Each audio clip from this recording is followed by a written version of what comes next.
오늘 하나님께서 우리에게 주신 말씀은 창세기 42장 26절에서 38절 말씀입니다. 구약성경 66쪽에 있지요. 창세기 42장 26절에서 38절입니다.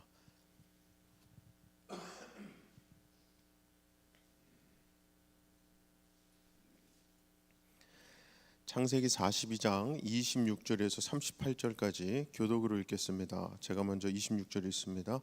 그들이 곡식을 나귀에 싣고 그곳을 떠났더니 한 사람이 여관에서 나귀에게 먹이를 주려고 자루를 풀고 본즉 그 돈이 자루아귀에 있는지라. 그가 그 형제에게 말하되 내 돈을 도로 넣었도다. 보라 자루 속에 있도다. 이에 그들이 혼이 나서 떨며 서로 돌아보며 말하되 하나님이 어찌하여 이런 일을 우리에게 행하셨는가 하고 그들이 가나안 땅에 돌아와 그들의 아버지 야곱에게 이르러 그들이 당한 일을 자세히 알려 가려되 그 땅의 주인인 그 사람이 엄하게 우리에게 말씀하고 우리를 그 땅에 대한 정탐꾼으로 여기기로 우리가 그에게 이르되 우리는 확실한 자들이요 우리는 한 아버지의 아들 12 형제로서 하나는 없어지고 막내는 오늘 우리 아버지와 함께 가나안 땅에 있나이다 하였더니 그 땅의 주인인 그 사람이 우리에게 이르러 내가 이같이 너희가 확실한 자들임을 알리니 너희 형제 중에 하나를 내게 두고 양식을 가지고 가서 너희 집안의 굶주림을 구하고 너희 막내 아우를 내게로 데려오라. 그러면 너희가 정탐꾼이 아니요 확실한 자들임을 내가 알고 너희 형제를 너희에게 돌리리니 너희가 이 나라에서 무역하리라 하더이다 하고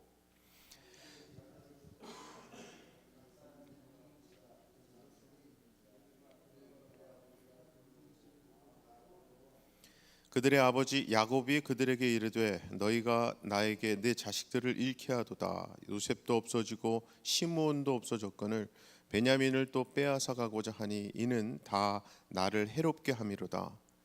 르벤이 그의 아버지에게 말하여 이르되 내가 그를 아버지께로 데리고 오지 아니하거든 내 두 아들을 죽이소서. 그를 내 손에 맡기소서. 내가 그를 아버지께로 데리고 돌아오라. 다 같이 야곱이 이르되 내 아들은 너희와 함께 내려가지 못하리니 그의 형은 죽고 그만 남았음이라. 만일 너희가 가는 길에서 재난이 그에게 미치면 너희가 내 흰 머리를 슬퍼하며 스올로 내려가게 함이 되리라. 아멘. 창세기 말씀을 보며 우리가 반복해서 마주치게 되는 진리가 있습니다. 그것은 바로 뿌린 대로 거둔다라는 진리죠. 본문 앞 21절에서도 요셉의 형들이 자신들이 뿌린 것을 거두고 있음을 고백하는 장면이 나오거든요. 그들이 서로 말하되 우리가 아우의 일로 말미암아 범죄하였도다. 그가 우리에게 애걸할 때에 그 마음의 괴로움을 보고도 듣지 아니하였으므로 이 괴로움이 우리에게 임하도다. 그리고 22절 끝에서는 장남 르우벤이 그의 핏값을 치르게 되었도다라고 하면서 지금 요셉의 형들 모두 다 자기들의 죄에 대한 결과로 지금 이런 괴로움을 당하고 있음을 고백하고 있습니다. 형들의 이러한 고백은 지금 요셉 앞에서 말하고 있는 건데요. 형들은 자기네가 지금 애굽 말로 하는 것이 아니기 때문에 자기들 눈앞에 있는 애굽 총리가 못 알아들을 거라고 생각하고 마음에 있는 그 두려움, 죄책감을 다 토해내고 있는 거예요. 하지만 요셉은 그들의 말을 다 알고 이해하고 있지요. 그렇게 형들의 대화를 듣고 있던 요셉은 지난날의 서러움이 북받쳐 오릅니다. 그래서 잠시 자리를 떠나 형들이 보이지 않는 곳으로 가서 울지요.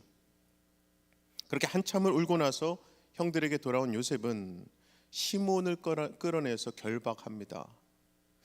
이렇게 10명 중에 시므온만 애굽에 남겨지고 9명이 각자 곡식이 담긴 자루를 들고 가나안으로 돌아갑니다. 애굽에서 가나안까지 거리는 대략 일주일 정도 거리거든요. 이들이 가는 도중에 여관에 들렸는데 그때 보니까 그 자루에 곡식을 사면서 지불했던 돈이 그대로 들어있는 거예요. 즉 의도하지는 않았지만 어쨌든 그들은 돈을 내지 않고 그냥 곡식을 가져온 꼴이 되어 버렸습니다. 이 일은 그들로 하여금 더 두렵게 만들죠. 일이 또 잘못 꼬이면 정탐꾼으로 몰리고 있던 상황에서 곡식을 훔쳤다는 죄목까지 더해질 판국이에요. 일이 이렇게 되니까 그들이 이런 고백까지 하게 됩니다. 그게 오늘 본문 28절이었는데요. 그 뒷부분에 보시면 그들이 혼이 나서 떨며 서로 돌아보며 말하되 하나님이 어찌하여 이런 일을 우리에게 행하셨는가. 즉 요셉의 형들은 이 일에 대해서 하나님이 하신 일이라는 결론을 내게 된 거죠. 그렇게 그들은 지금 자신이 겪고 있는 일을 동생에게 저지른 죄, 해결하지 않은 그 죄에 대한 결과로 받아들입니다. 그 죄에 대한 하나님의 보응으로 생각하는 거죠. 자, 어쨌든 그렇게 집으로 돌아온 형들은 다음에 애굽으로 돌아갈 때 베냐민을 데리고 갈지 말지를 놓고 아버지 야곱과 부딪히게 되는데요. 장자 루벤은 시므온을 구하기 위해서 베냐민을 데리고 가야 한다고 말하지만 야곱은 절대 그렇게 해서는 안 된다 하죠. 그때 야곱이 탄식하며 한 말이 36절이었어요. 그들의 아버지 야곱이 그들에게 이르되 너희가 나에게 내 자식들을 잃게 하도다. 요셉도 없어졌고 시므온도 없어졌거늘 베냐민을 또 빼앗아 가고자 하니 이는 다 나를 해롭게 함이로다. 즉 여기서 야곱이 하는 말이 자기는 이미 요셉을 잃었고 시므온도 없어졌는데 이제는 막내 베냐민까지 빼앗아 가려느냐며 괴로워하는 거예요. 이야말로 모든 것이 다 나 자신을 대적하는 것처럼 느껴지는 순간입니다. 설상가상이고요. 엎친 데 덮친 격이에요 지금. 하지만 르우벤은 자기가 이 문제를 해결하겠다고 단호하게 말합니다. 그러면서 말하기를 자기가 베냐민을 데리고 오지 못하면 자기 두 아들을 죽이라고까지 말을 해요. 물론 르우벤이 아버지 야곱에게 확신을 주기 위해 한 말이기는 합니다만 사실 이것은 그만큼 이 가족이 서로에 대한 믿음이 없다는 것을 보여주는 대목입니다. 즉 이 가정에 죄가 들어옴으로 서로에 대한 신뢰가 깨어져 버린 죄로 인해 망가진 가정의 모습인 거예요. 이렇듯 오늘 본문 말씀을 보면요, 결국 형들과 요셉의 입장이 완전히 바뀌게 됨을 봅니다. 즉 괴로움을 당했던 자가 괴로움을 주는 자가 되었어요. 갇혔던 자가 감옥에 가둘 수 있는 자가 되었습니다. 우리야 물론 요셉이 총리라는 것을 알고 있습니다만 이때 당시 그 사실을 모르는 형들은 얼마나 불안하고 두려웠을까요?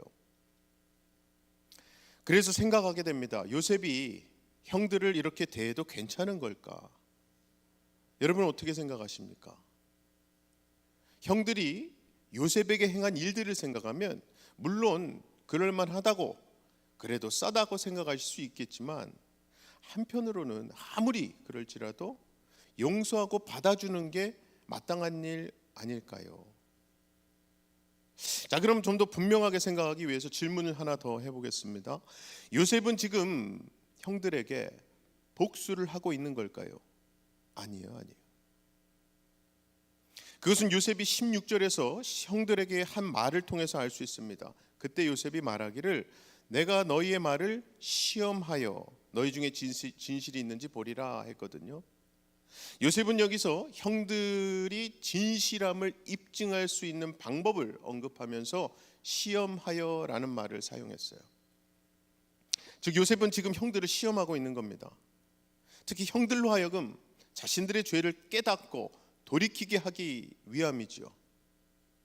그래서 요셉이 그렇게 형들을 시험한 결과 형들은 자신을 돌아보게 되었습니다.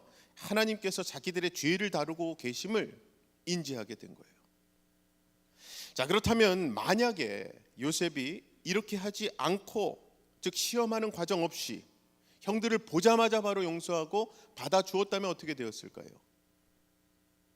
그랬다면 형들 입장에서 요셉이 정말 자신을 용서했는지 안 했는지 확신하기 어려웠을 겁니다. 아니 정말 요셉이 저 총리가 갑자기 마음이 바뀌면 어떻게 하지? 불안할 수 있거든요. 요셉의 입장에서도 형들이 자신에게 했던 일을 정말 뉘우치고 있는지, 자기의 잘못을 진짜 인정하는지도 모를 일이고요. 그래서 결국 이들의 관계가 온전히 회복되거나 더 발전되기는 어려웠을 겁니다. 시험하는 과정이 없었다면요. 사랑하는 우리 성도 여러분, 이처럼 죄로 인해 깨어진 관계는요, 그냥 회복되고 얼렁뚱땅 괜찮아지는 것이 아닙니다. 반드시 그에 대한 대가가 필요하고 회개와 용서의 과정이 필요하거든요.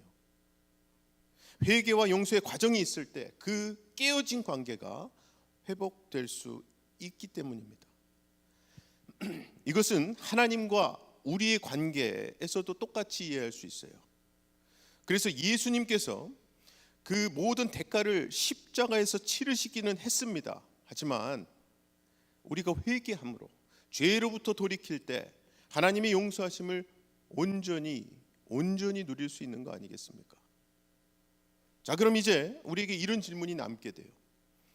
요셉의 형들처럼 우리가 어려운 일을 만날 때 우리는 어떻게 해야 될까요? 요셉의 형들처럼 그것을 죄에 대한 결과로 하나님이 주신 어떤 보응으로 우리가 받아들여야 될까요? 여기서 우리가 가장 먼저 생각해야 할 것은 내가 경험하는 모든 일은 하나님의 허락하심 가운데 일어난다는 사실입니다. 그 어떤 일도 하나님의 허락하심을 벗어나는 일은 없어요. 무엇보다 하나님의 선하신 손길 가운데, 선하신 하나님의 역사 가운데 우리가 존재하고 살아가고 있는 거거든요. 그렇기 때문에 우리는 어떤 일을 만나든지 그 일을 통해서 하나님의 역사하심을 기대할 수 있고, 그분의 선하심을, 그분의 진정한 속성, 그 선하심을 우리가 기대할 수 있는 거예요. 그러므로 우리가 깨닫게 되는 것은 내가 당한 어려운 일이 항상 나의 죄에 대한 결과는 아니라는 거예요.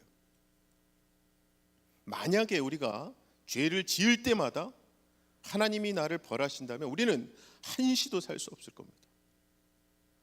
하지만 분명한 것은 어떤 죄에 대해서 하나님은 징계를 하시고 뿌린 대로 거두게 하시거든요. 그래서 우리에게 필요한 태도는 내가 당하는 모든 일을 통해서 나 자신을 돌아보는 거예요. 어려운 일을 당할 때에 하나님이 이 모든 일을 허락하심을 알고 그분의 신실하심과 선하심을 기억할 뿐만 아니라 나의 죄를 돌아보며 혹시 내가 회개할 부분이 있지는 않은지 돌아보시는 거죠. 그게 비록 나의 죄에 대한 결과가 아닐지라도 그렇게 나 자신을 돌아보는 것은 우리에게 필요한 일이고 유익한 일입니다. 절대 손해볼 일이 아니라는 거예요. 그러고 보면 성경이 말씀하는 복된 사람은요, 하나님이 기회를 주시고 은혜를 베푸실 때 자신의 죄를 깨닫고 돌이키는 사람인 것 같습니다.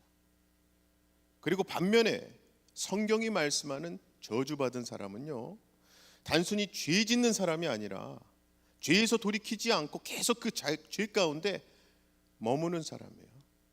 마치 개가 토한 것을 토로 먹듯이 그 자리에 계속 있는. 우리가 이 사실을 기억하고 하나님의 작은 인도하심, 하나님의 세밀한 역사하심에도 나 자신을 돌아보고 하나님께로 나아간다면은 우리는 보다 더 하나님이 원하시는 모습으로 살아갈 수 있을 겁니다.